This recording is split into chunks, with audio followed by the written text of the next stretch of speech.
My name is Marien Albescu, and for 19 years I worked as a maintenance inspector for the Public Drainage Authority in a mid-sized inland city that I will not name, because what I want to say does not belong to a place so much as it belongs to a kind of place. Every city has one. Every city has a flood channel that runs through it like a vein nobody looks at. A concrete trough you cross on a bridge without thinking. A tunnel you pass on the bus and forget about before the next stop. My job was to walk those channels twice a year and write reports that nobody read until a flash flood killed somebody, and then they read them very carefully, looking for the line that would let them say it was not the city's fault. I am writing this at my mother's kitchen table. She is asleep in the other room. My niece Leah is asleep on the couch with her shoes still on, because she came over after her shift at the hospital and didn't have the energy to take them off. I am writing this because there are 3 people in this apartment tonight, and I am afraid that by the time the sun comes up, there may only be 2, and I want the record to exist before I decide which of us it is. Let me start with the channel, because the channel is where it began, and where, in some way I cannot defend with engineering, it is still happening. The channel I want to tell you about runs under the northeast quarter of the city, beginning as an open concrete trough behind a row of warehouses and disappearing into a covered tunnel beneath the old textile district. It was built in 1962, after a flood killed 11 people in a single afternoon. The design is unremarkable. Trapezoidal cross-section, 4 meters wide at the base, 6 at the lip, walls sloping outward at 35 degrees. There is a service walkway on each side, 1 meter wide, with a steel handrail bolted into the concrete. The handrails are not original. They were added in 1978 after a maintenance worker drowned during a sudden rainfall event. The reports from that time use the word drowned, but the actual cause of death was that he was swept 400 meters down the tunnel and struck a debris grate at speed. The handrails were a response to that. They are painted yellow, originally, though the paint has long since worn down to a kind of bone color in most stretches. They run continuously along the walkways from the open intake to the first major junction, then resume on the other side and continue to the outflow at the river. The total length of handrail in that system is just over 11 kilometers. I have walked all of it, twice a year, for 19 years. I am telling you this because I want you to understand that I knew the channel. I knew where the concrete had spalled from frost damage. I knew which expansion joints leaked in the spring. I knew the smell of the air in the section beneath the textile district, which is different from the air anywhere else, because the brick foundations above it leak a particular mineral residue into the groundwater. I knew the channel the way some people know a relative they don't like but have to visit. It was familiar, and it was not friendly, and that was the correct relationship to have with it. The first inconsistency was a handrail. I want to be careful about how I say this, because at the time I did not think it was an inconsistency. I thought it was an error in my own counting, and I corrected the error, and I moved on. This is what a competent inspector does. He does not invent problems. He notes what is there, compares it to what should be there, and reports the difference. In March, I was walking the eastern walkway of the open section, the part behind the warehouses, and I made my standard count of the handrail support brackets. There should be 1 bracket every 2 meters. Over a 400-meter stretch, that means 200 brackets. I counted 204. I counted again. 204.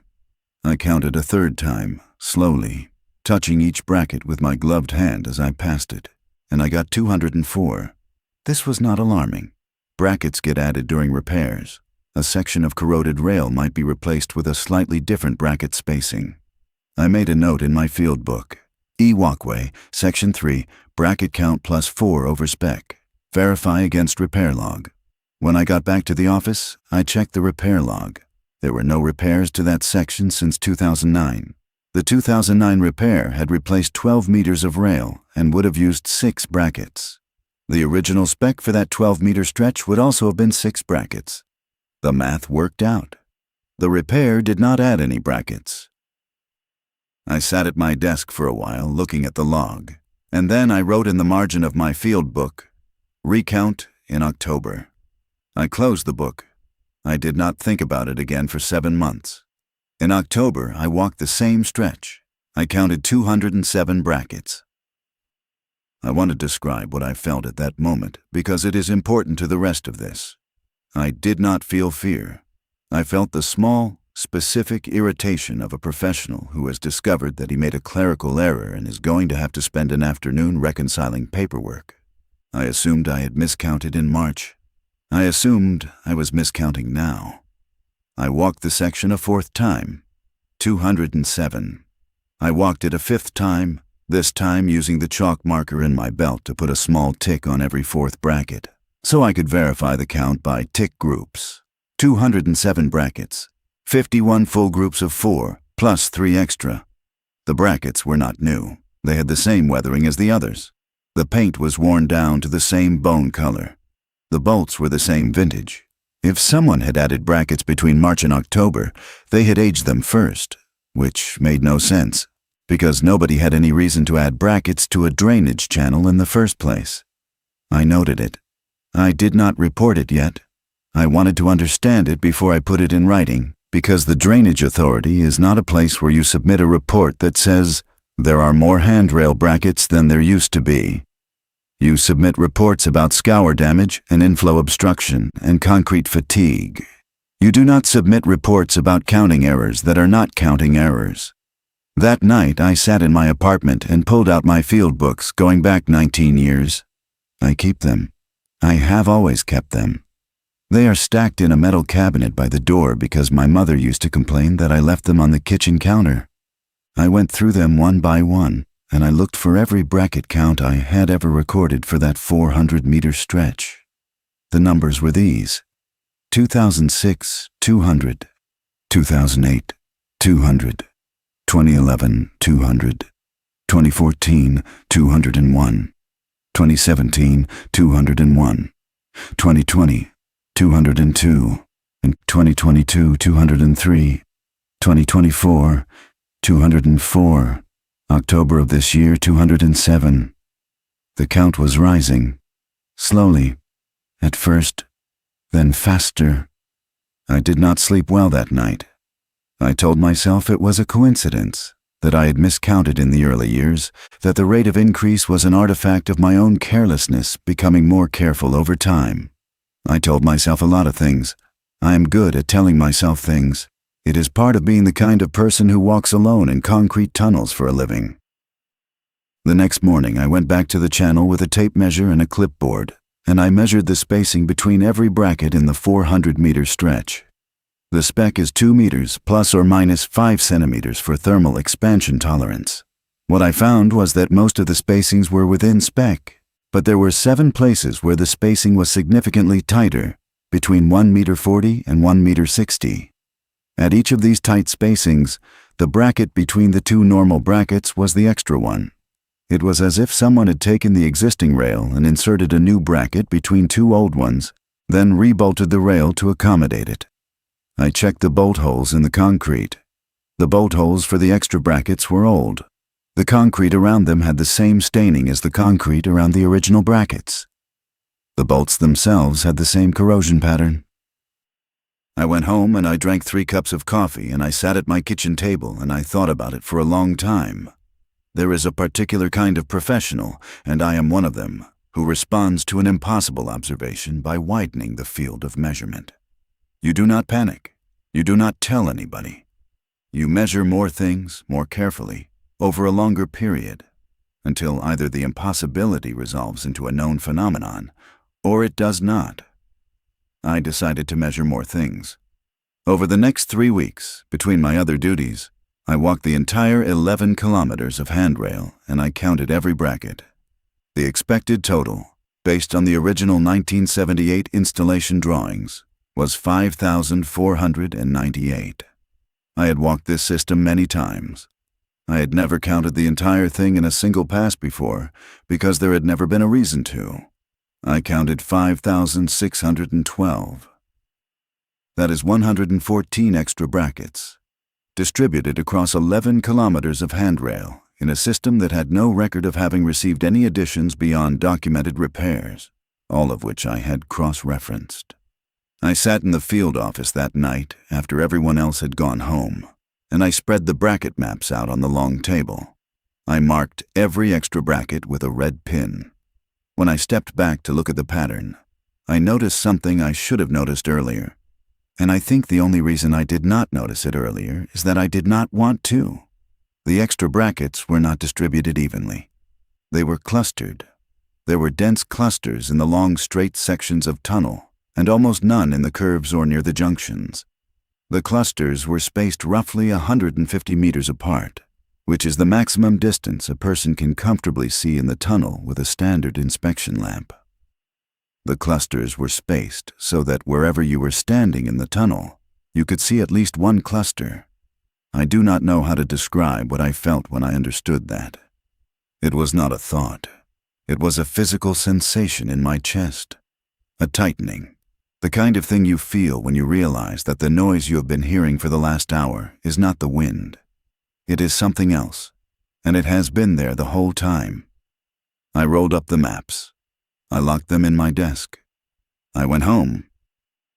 The next morning, I requested access to the original 1978 installation records, which are stored in a long-term archive on the south side of the city. The archivist there is a woman named Dottie, who has worked for the Municipal Records Office longer than I have been alive. She is small and precise, and she remembers every box she has ever shelved. I told her I was looking for the construction file for the 1978 handrail installation. She found it in 11 minutes. The file was thinner than I expected. It contained the original work order, a list of materials, 3 pages of engineering calculations, and a series of installation photographs. I went through the photographs first. They showed the channel before the handrails were installed, then during installation, then after. The after photographs were taken from standardized survey positions, one every 50 meters along the walkway. There were 48 of them. I took out a magnifying lens and I counted the brackets in each photograph. In every photograph, the bracket count matched the 1978 spec, 2 meters apart, no exceptions. I made photocopies of the photographs. Dottie watched me with the patient disinterest of a woman who has seen many people copy many files for many strange reasons. As I was leaving, she said, "You're the second one this year." I asked her what she meant. She said, "The handrail file. Somebody pulled it in April." I asked who. She checked her log. The name was Petre Vask. I did not know him. She said he had worked for the Drainage Authority briefly, about 10 years ago, and had come back to look at the file as a private citizen. He had spent 4 hours with it. I asked if she had a forwarding address for him. She did not. She had a phone number, which she gave me with the warning that it was 8 years old and probably dead. I called the number from my car. A woman answered. I asked for Petre. She was quiet for a long time. Then she said, "Petre passed away in May." I asked, as gently as I could, what had happened. She said he had fallen into the drainage channel during a storm. She said he had been walking along the open section behind the warehouses, which was strange because he had no reason to be there, and the water had come up fast, and he had not been able to climb out. She said the handrail had been right there, but he had not reached it. The police report had described it as a tragic accident. I sat in my car for a long time with the phone in my hand. That night I went back to the channel. I should not have. It was raining lightly, and the forecast called for heavier rain later. And walking the channel in those conditions is exactly the kind of thing the safety manual exists to prevent. But I went because I needed to see the brackets again with the knowledge I now had, and I did not want to wait until morning. The open section behind the warehouses was empty and gray. The water at the bottom of the channel was running at about 1/3 of the wall height, faster than it had been in October, with the brown color that means runoff is starting to load. I walked along the eastern walkway with my inspection lamp on, even though there was still daylight, because the overcast made the concrete look the same color as the sky, and I wanted contrast. I came to the first cluster of extra brackets. I want to describe them now in a way I did not describe them before, because I had not yet looked at them this way. There were 3 extra brackets in this cluster, inserted between original brackets to make a section where the rail was supported every 1.40 meters instead of every 2 meters. The rail itself, in this section, was at the same height as everywhere else. The brackets were the same size, the bolts were the same, but the rail in this section was polished. The original rail, everywhere else, had the bone-colored paint worn down to bare metal only in the spots where a hand would naturally fall when walking. You could see, all along the 11 kilometers, the faint paler band where decades of gloved hands had brushed the top of the rail. It is a thing you stop noticing after the first few years because it is everywhere and it is the same. In the cluster sections, the rail was polished smooth, not just on the top, where a hand would brush. On the underside, too. On the inner curve, where a hand would grip if you were holding on tightly. The polish extended for the full length of the cluster, about 4 meters, and then it ended exactly where the original spacing resumed. The rail in the cluster sections had been gripped, hard, for a very long time, by a great many hands. I crouched down next to the rail and I looked at the underside in the beam of my lamp. The metal was not just polished, it was shaped. There were faint depressions in it, regularly spaced, the size and shape that fingers would make if fingers could wear metal. 4 depressions per grip position, with a 5th smaller one on the opposite side for the thumb. The grip positions were spaced about 40 centimeters apart along the rail. 40 centimeters is roughly the shoulder width of an average adult. I counted the grip positions in that cluster. There were 11 of them. 11 adult-sized hand positions on a 4-meter section of handrail, in a drainage tunnel that should not have been used by people for any purpose other than maintenance, by a maintenance crew that consisted of 3 inspectors including myself, and we wore gloves, and we did not grip the rail like that. I stood up. The rain was getting heavier. I could hear it on the concrete behind me, and I could hear, faintly, the change in pitch of the water in the channel below as the inflow began to pick up. I walked to the next cluster, then the next.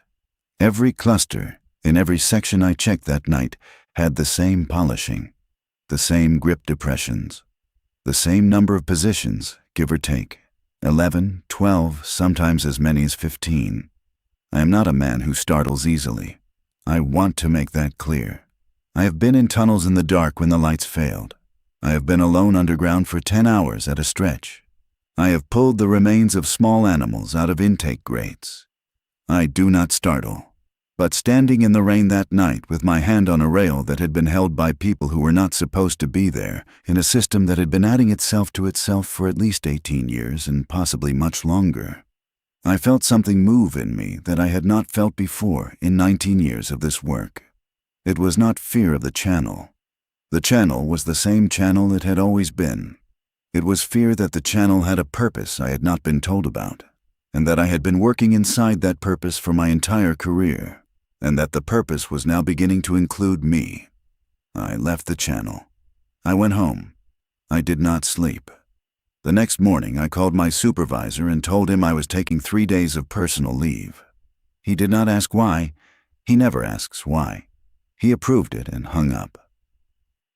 I spent those 3 days in the public library, in the local history room, going through every newspaper archive I could find for any reference to incidents in or near the drainage channel.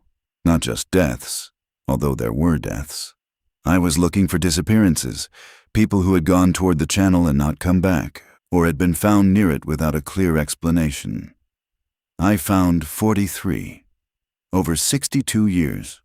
From the channel's construction to the present, 43 people had died in, fallen into, been found beside, or disappeared in the vicinity of that drainage system.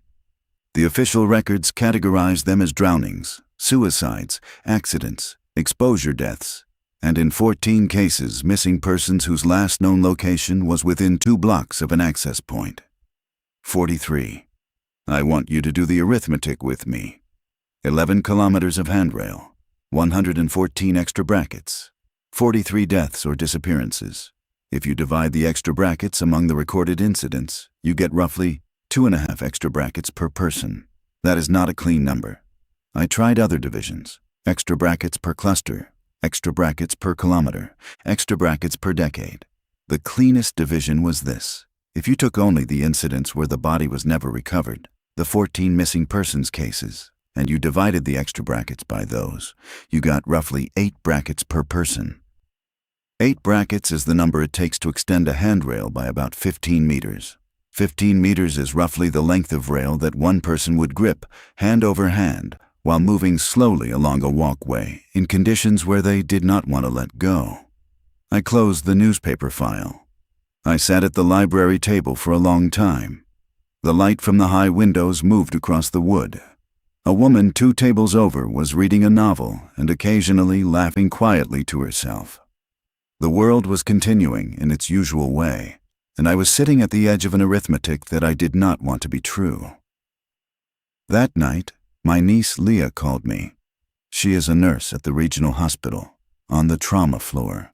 She is 26, and she is sharper than I was at her age, and I love her in the careful, undemonstrative way that runs in our family. She called to tell me that she had admitted a man that afternoon who had been found unconscious near the river outflow of the drainage channel.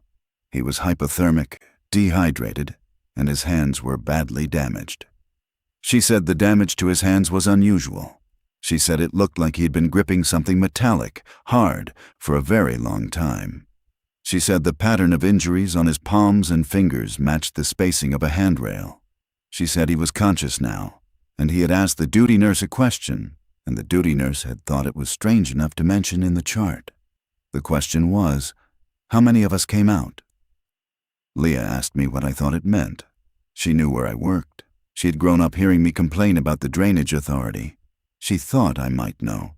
I told her I would come to the hospital in the morning. I told her not to ask the patient anything else until I got there. I sat in my kitchen that night with my field books open in front of me, and the newspaper photocopies, and the bracket maps, and I tried to understand what I had built across 19 years without knowing I was building it. Because I had been part of this. Every inspection I had filed had certified the handrails as sound. Every report had treated the channel as a piece of public infrastructure that functioned according to its design. I had been the man who walked through it and said, "Yes, this is a drainage channel. It is doing what drainage channels do. There is nothing to report." I had been counting the brackets for 19 years and writing down numbers that were rising and not noticing they were rising, because the rise was slow enough to pass through my professional attention without catching on anything. The system had been growing under my hands, and I had been the hands it was growing under. I went to the hospital in the morning. Leah met me in the lobby. She looked tired in a way that nurses look tired, which is different from the way other people look tired, because it has anger in it. She took me up to the 4th floor and walked me past the duty station and into the room. The man in the bed was older than I expected, maybe 60. His hands were wrapped in white gauze to the wrists. His eyes were open and he was watching the ceiling. When we came in, he turned his head slowly and looked at me, and his face did something I have thought about every day since. It relaxed, the way a person relaxes when they see someone they have been waiting for. He said, "You work the channel." I said, "Yes." He said, "Then you already know about the brackets." I sat down in the chair beside the bed. Leah stood by the door. The man in the bed closed his eyes for a moment, and when he opened them again, he looked at me with the steady attention of someone who has very little time and a great deal to say. He said, "I was down there for 3 days. There were others. I do not know how many came out. I held on as long as I could. The rail kept going. Every time I thought it would end, there was another bracket. There was always another bracket." He swallowed. His throat sounded dry. Leah stepped forward and held a cup of water to his mouth, and he drank. He said, "It is building itself. It is building itself to hold us. The water comes and we go in and we hold on, and most of us let go eventually, and the ones who let go, the rail remembers. It adds a bracket for each one. It is making itself longer. It is making itself ready for more." I asked him how he knew this. He looked at me for a long time, then he said, "Because the last thing I heard before I came out of the tunnel at the river was my own voice, coming from further in, calling for help, and it was not an echo, it was me. From later. I did not answer him. I do not know what I would have said. Leah was watching me from the doorway with the careful, evaluating expression she uses when a patient is saying something that might be a head injury and might not. The man in the bed closed his eyes again. His breathing slowed. A monitor beside him made a small, soft tone that I think meant he had fallen asleep, although I am not a medical person and I could be wrong. I sat with him for a while longer. I looked at his hands wrapped in their white gauze. I thought about the depressions in the rail, the 11 and 12 and 15 grip positions per cluster, and I thought about how many hands it would take to wear those depressions into metal, and how long they would have to grip, and how hard. Leah walked me back down to the lobby. In the elevator she said, "Uncle, what is going on?" She said it flat, not as a question, the way she says things when she wants me to know that she is not going to accept being managed. I told her I did not know yet. I told her I would tell her when I did. I told her not to discuss the patient with anyone outside the hospital. Not because I thought anyone was listening, but because I did not want his words to become a story that other people repeated before I understood what they meant. She accepted that. She is good at accepting things provisionally, which is one of the things that makes her a good nurse. I drove back to the field office. It was Saturday, and the office was empty, and I let myself in with my key and went to the long table where I had spread out the bracket maps. They were where I had left them, locked in my desk. I took them out and laid them flat. I added the man in the hospital to the map.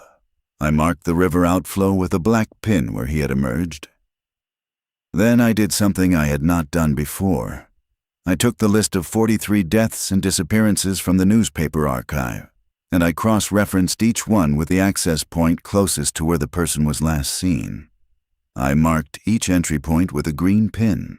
Where bodies had been recovered, I marked the recovery point with a white pin. The 14 missing persons got green pins only. When I stepped back, the pattern was very clear, and I think I had been refusing to see it. The green entry pins were distributed all along the channel, at every access point, more or less evenly. People had been falling in, or going in, from every direction. But the white recovery pins were not distributed evenly. They were clustered at the downstream end, near the river outflow, which made sense, because water carries things downstream. What did not make sense was the gap. There was a 2-kilometer section of tunnel, beginning just past the textile district and continuing under the old rail yards, where there were no white pins at all.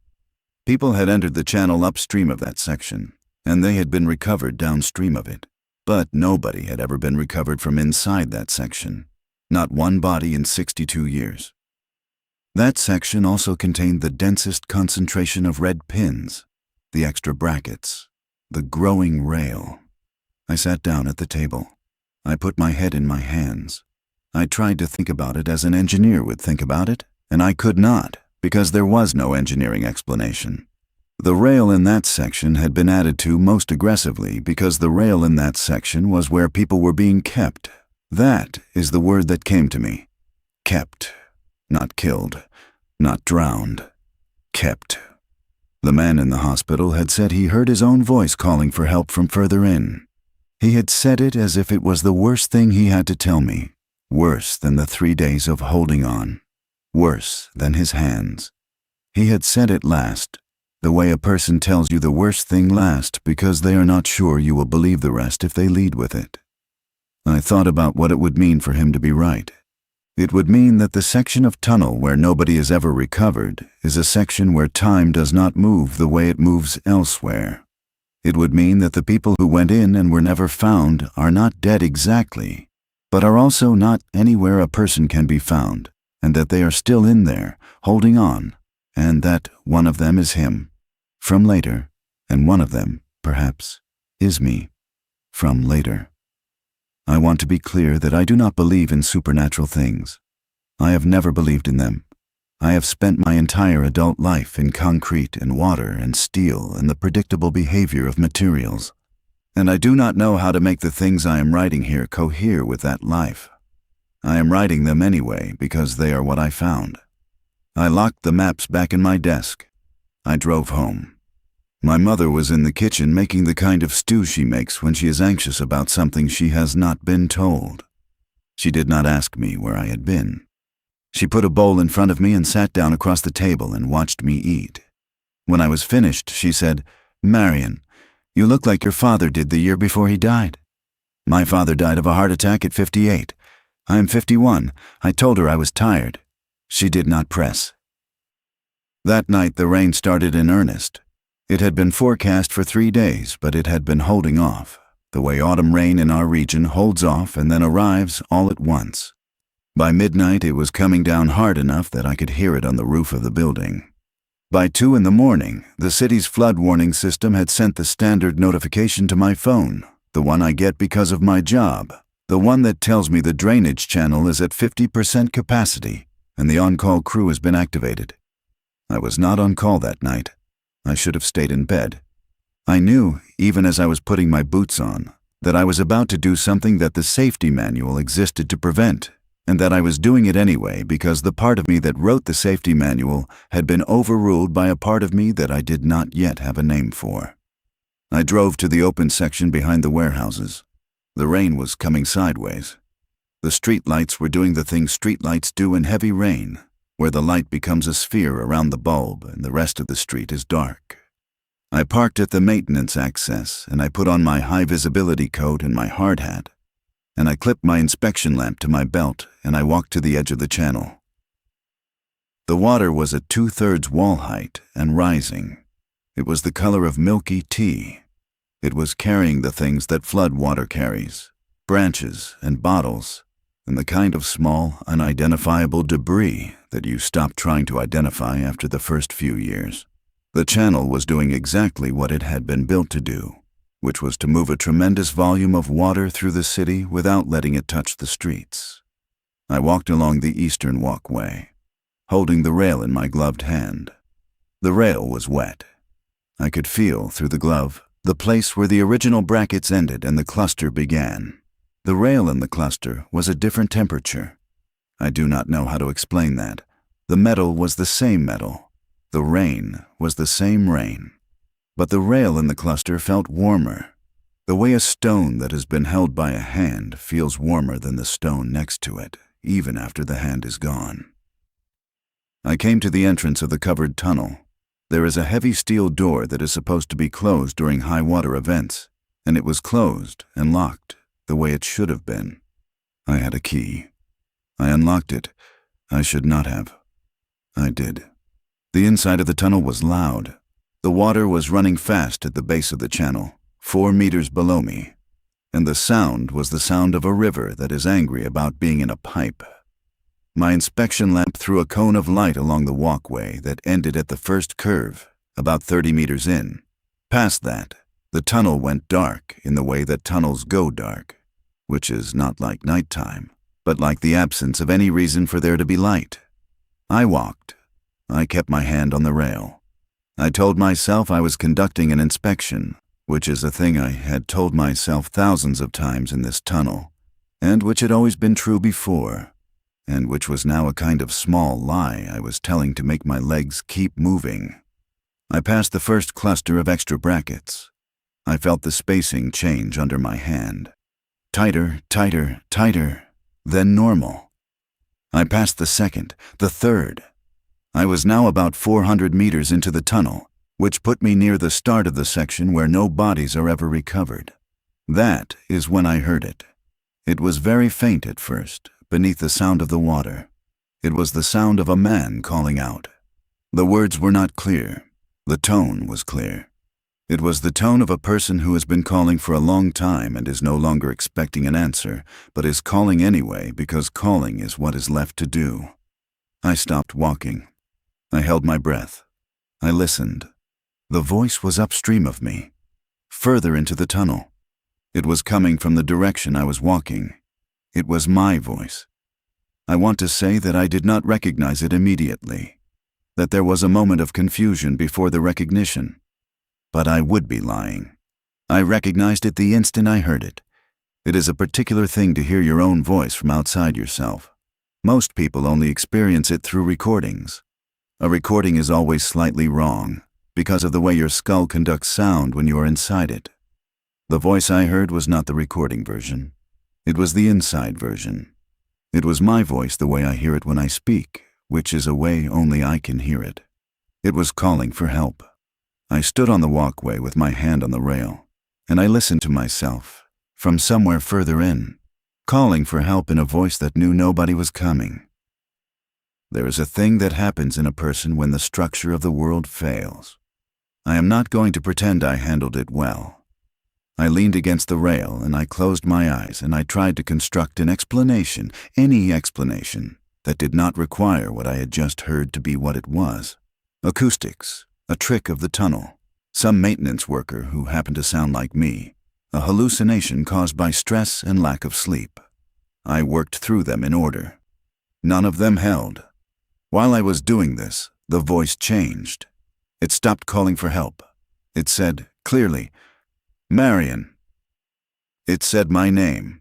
It said it the way I say it when I'm tired and talking to myself, with the slight emphasis on the second syllable that is a habit I picked up from my father. It said, Marien, don't come in further. Go back. I opened my eyes. The tunnel was the same tunnel. The water was the same water. My lamp was the same lamp. My hand was on the same rail, and the rail was warm in the way the cluster rails were warm.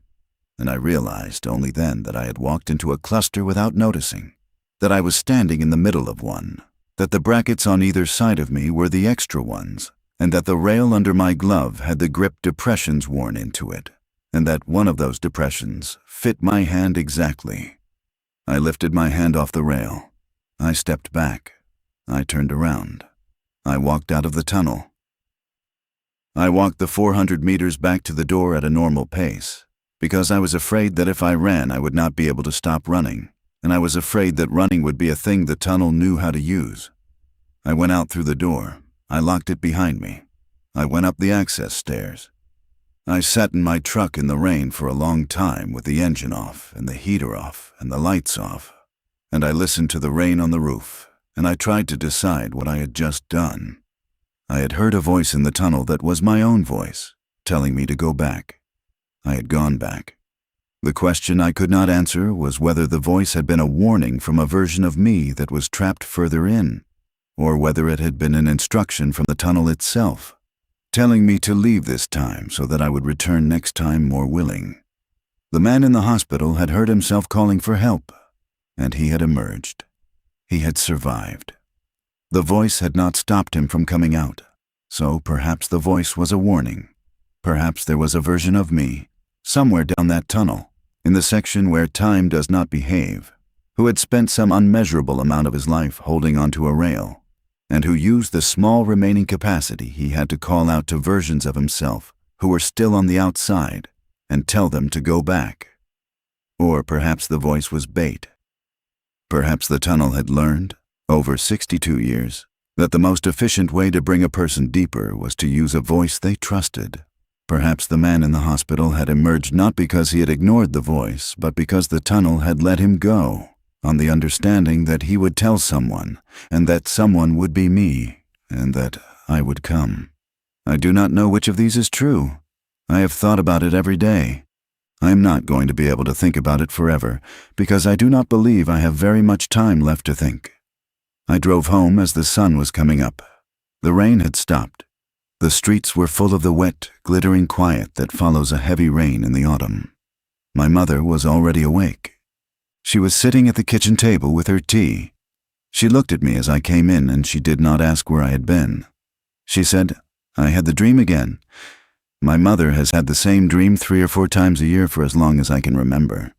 In the dream, she is walking along a long metal rail in a place she cannot see, and the rail goes on forever, and there are other people with her, although she cannot see them either, and she knows that if she lets go of the rail, she will be lost.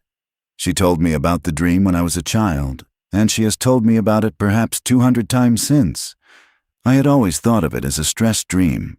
She is a woman who has had a stressful life. I sat down at the table across from her. I asked her, for the first time in 51 years, when she had first had the dream. She thought about it. She said, "When I was pregnant with you." Maybe a little before. I'm not sure. I asked her if she had ever been near the drainage channel as a young woman. She looked at me.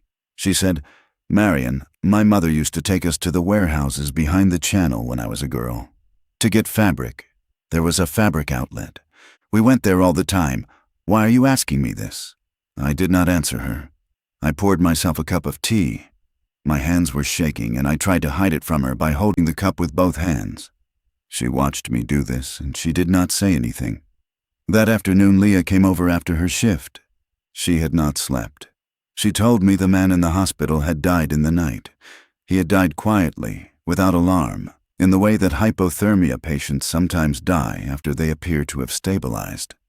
The chart had been signed off. There would be an autopsy because of the circumstances. She told me this sitting on my couch with her shoes still on. She said, "Uncle, I want you to tell me what is going on. I am not asking again." I told her. I told her all of it. The bracket counts, the clusters, the polished rails, the grip depressions, the newspaper archive, the missing persons, the 2-kilometer gap, the voice in the tunnel, my mother's dream. I told her in order, the way I would have written it in a report, and when I was done, she sat for a long time without speaking.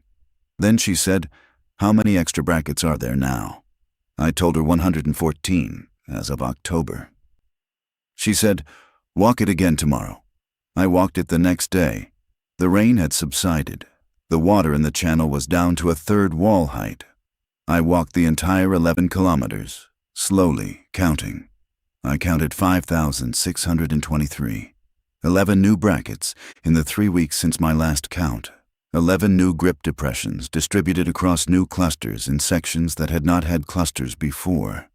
One of the new clusters was less than 50 meters from the access point behind the warehouses, which is the access point closest to my truck, the access point I use most often, the access point where the man named Petre Vasque had fallen in. I went home. I called Leah. I told her the count. She was quiet for a long time. Then she said, "Uncle, you said the brackets correspond to people who let go. 11 new brackets in 3 weeks. There have not been 11 flood deaths in this city in 3 weeks." I said, "I know." She said, "So where are the 11 people coming from?" I did not have an answer for her. I have one now, and I am writing it here, although I am not sure it is the correct answer. I think the brackets are not added 1 per death. I think they are added 1 per intention. I think the tunnel somehow knows when a person has come close to the channel, has stood at the edge of it, has thought about the water below, or the rail beside them, or the question of letting go. And I think it counts those people. I think Petre Vasque was one of them, 10 years ago, when he came back as a private citizen and pulled the file and spent 4 hours with it. I think the man in the hospital was one of them. I think my mother, walking past the warehouses with her own mother in 1962, looking down into the new concrete trough where 11 people had died, was one of them. I think I am one of them. I think I have been one of them for 19 years. I think the bracket count was rising slowly at first because there was only me, walking the channel twice a year, thinking about it without knowing I was thinking about it, and that it has begun to rise faster because the channel has begun to use me to reach others.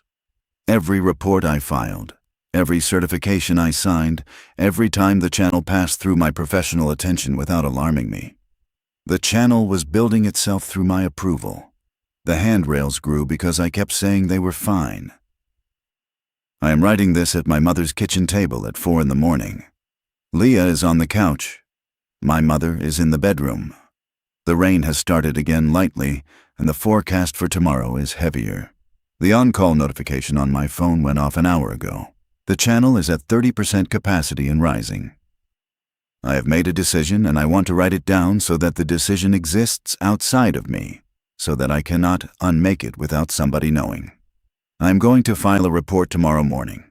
The report will say that the drainage channel beneath the northeast quarter of the city contains structural anomalies that cannot be accounted for by the original construction documents, the repair logs, or any documented maintenance activity. The report will say that the handrail system in particular has grown by 125 brackets, beyond specification, distributed in clusters that correspond to grip depressions worn into the metal by human use of a kind and frequency that is not consistent with authorized access. The report will recommend that the entire channel be closed for a full structural and forensic survey, and that no further inspections be conducted by any individual employee acting alone. I do not know if the report will be acted on. The Drainage Authority does not act quickly on reports that recommend closure. I have written enough of them to know. The most likely outcome is that the report will be reviewed by my supervisor, then by his supervisor, then filed in a queue, and that in 6 weeks somebody will send me an email asking me to clarify certain points, and that in 3 months a committee will be formed to evaluate the recommendation, and that in 6 months the committee will issue a memo, and that in a year the channel will still be open and the bracket count will be higher. I do not have a year. I do not think I have a month. I think the tunnel has decided somehow that I am ready. I think the voice I heard was not a warning and not bait. I think it was a confirmation. It was a version of me from the inside, telling the version of me on the outside that the time had come, and that I should go back. Because going back is what the next step is. Go back to the entrance. Go back to the surface. Go home. Go to sleep. Wait for the next storm. And then come, this time, and come further, and find the cluster with the grip that fits my hand, and take my place on the rail. I want you to understand that I am not going to do this. I want you to understand that I am writing this down precisely because I am not going to do it. The act of writing it is the act of refusing, but I want you to understand also that I do not entirely believe my own refusal. I have walked that channel for 19 years. The grip in the new cluster fit my hand exactly. The voice that called me by name said my name the way I say it. There is a version of me, somewhere, that has already let go. There is a bracket waiting. The system has accounted for me. The question of whether I go is not really a question of whether I go. It is a question of when the storm is heavy enough, and whether I am tired enough, and whether the part of me that walks toward the channel is louder, on that particular night, than the part of me that does not. I have one thing to add. I am adding it because Leah asked me, before she fell asleep on the couch, whether there was anything she could do. I told her no. I am writing here that I lied to her. There is something she can do. She cannot go near the channel. She cannot look down into it from any of the bridges. She cannot let herself stand at the edge of the open section behind the warehouses. She cannot think about the water below, or the rail beside her, or the question of letting go. She cannot let the channel count her. I am going to tell her this in the morning. I am going to tell her also that my mother had the dream when she was pregnant with me, and that I do not know what the dream is, but that I think it is what the channel sounds like from the inside, to a person who has not yet been born, and that I think the dream is a kind of inheritance, and that I would like Leah to make sure it does not pass to anyone else. The rain is heavier now. The on-call notification has updated. The channel is at 40%. The other inspectors will be at the access points within the hour. They will not see what I have seen, because they do not count the brackets the way I count them, because I am the one who has been doing it longest, because the channel has been growing under my hands and not theirs. I am going to put on my coat. I am going to drive to the office. I am going to file the report. Then I am going to come home, and I am going to sit at this table with my mother and my niece, and I am going to wait for the storm to pass. If the storm passes and I am still here, I will write again. I will count the brackets after the rain. I will see whether the report has done anything. I will see whether the count is still rising. If the storm passes and I am not here, this is what I want you to know. I did not let go. I held on. I held on as long as I could. The rail kept going. Every time I thought it would end, there was another bracket. There was always another bracket. There was always going to be another bracket. The storm drain was built for water. The handrails were built for people. I understand now what that means. The water is what the channel was built to carry. The people are what the channel was built to keep. The handrails are not a safety feature. They are the mechanism. They are what holds you in place while the channel decides what you are for. I am going to file the report. I am going to come home. I am going to sit at this table. I am going to hope that the part of me on the rail, in the section where no bodies are recovered, in the dark where my own voice calls my own name, is patient enough to wait a little longer. He has waited a long time already. He can wait a little more.